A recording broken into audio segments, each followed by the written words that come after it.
Hello all, welcome to Mahi's maths academy. வாங்க இன்னைக்கு வீடியோக்குள்ள போலாம். இன்னைக்கு நாம டிஎன்பிஎஸ்சி எக்ஸாம்ல ரிப்பீட்டடா கேட்ட இந்த ப்ராப்ளம் தான் சால்வ் பண்ண போறோம். If 4 power x plus 1 minus 4 power x equal to 24, then find the value of 2x power x. அதாவது ஒரு வேல்யூ ஃபைண்ட் அவுட் பண்ண சொல்லியிருக்காங்க. அதுல வந்து பாத்தீங்கன்னா 2x power xன்னு இருக்கு. x உடைய வேல்யூ தெரிஞ்சாதான் இதோடைய வேல்யூ தெரியும். ஸோ கொஸ்டினில் கொடுத்துருக்கிறதுல இருந்து நம்ம ஃபர்ஸ்ட் எக்ஸோட வேல்யூ ஃபைண்ட் அவுட் பண்ணிக்கலாம். ஸோ இதில் லெஃப்ட் ஹேண்ட் சைடை மட்டும் ஃபர்ஸ்ட் எடுத்துக்குவோம். 4 power x plus 1 minus 4 power எக்ஸ்ன்னு இருக்கு. இதை ஏதாவது சிம்பிளிஃபை பண்ண முடியுமான்னு பார்ப்போம்.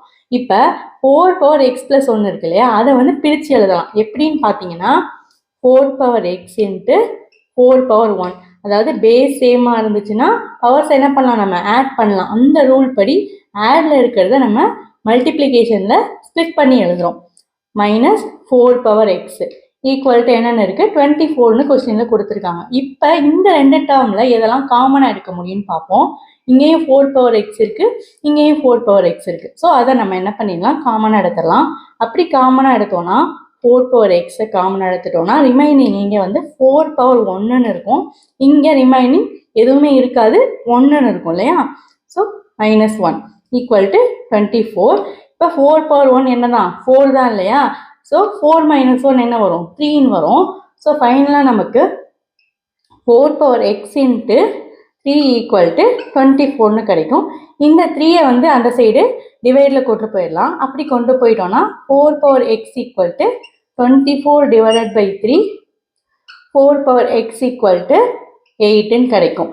இப்போ இதுல இருந்து தான் நம்ம என்ன பண்ணணும், எக்ஸ் ஃபைண்ட் அவுட் பண்ணணும். இதை ஏதாவது சிம்பிளிஃபை பண்ண முடியுமான்னு பார்ப்போம்.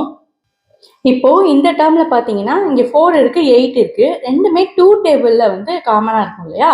ஸோ இந்த 4ஐ என்னன்னு எழுதிக்கிறோம்னா நம்ம 2 பவர் 2ன்னு எழுதலாம். 2 பவர் 2 தானே 4, பவர்ல அந்த எக்ஸ் அப்படியே இருக்கு. இந்த சைட் பார்த்தீங்கன்னா இதை என்னன்னு எழுதலாம், 2 கியூப்னு எழுதலாம். ஸோ பேஸ் சேமாக வந்துடுது இல்லையா, அதுக்காக இந்த மாதிரி நம்ம சேஞ்ச் பண்ணி எழுதிக்கிறோம். இப்போ இந்த பவர் ரெண்டு என்ன பண்ணிக்கிறோம், மல்டிப்ளை பண்ணிக்கிறோம். அப்படி மல்டிப்ளை பண்ணோம்னா 2 power 2x equal to 2 power 3ன்னு இருக்கு. பேஸ் சேமாக இருந்துச்சுன்னா பவர் என்ன பண்ணலாம், ஈக்குவேட் பண்ணலாம். ஸோ ஃபைனலாக 2x ஈக்குவல் டு 3 அப்படின்னு நமக்கு கிடைக்கும். இதுல இருந்து எக்ஸ் ஈக்குவல் டு 3/2 நமக்கு கிடைச்சிருக்கு. இது அவங்க கொஸ்டின்ல கொடுத்துருக்கிறதுல நம்ம ஃபைண்ட் அவுட் பண்ண எக்ஸ் வேல்யூ. இப்போ அவங்க கொஸ்டின்ல ஃபைண்ட் அவுட் பண்ண சொன்னது என்னன்னு பார்த்தீங்கன்னா 2x பவர் எக்ஸ்.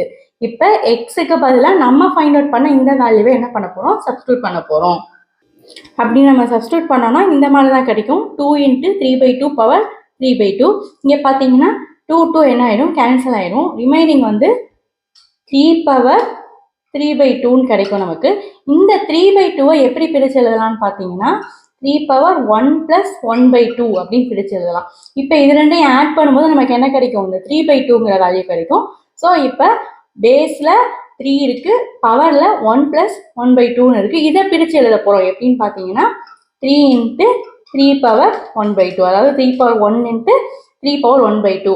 ஸோ இதை ஃபைனலாக என்ன எழுதலாம்னு பார்த்தீங்கன்னா 3 இன்ட்டு 3 பவர் 1/2வை √3ன்னு எழுதலாம் இல்லையா. ஸோ இதுதான் இதோடைய ஃபைனல் ஆன்சர். இது போல் மேலும் வீடியோக்களை பார்க்கறதுக்கு சேனலை மறக்காமல் சப்ஸ்கிரைப் பண்ணுங்கள். ஃப்ரெண்ட்ஸ் அண்ட் ஃபேமிலி கூட ஷேர் பண்ணுங்கள். தேங்க்ஸ் ஃபார் வாட்சிங்.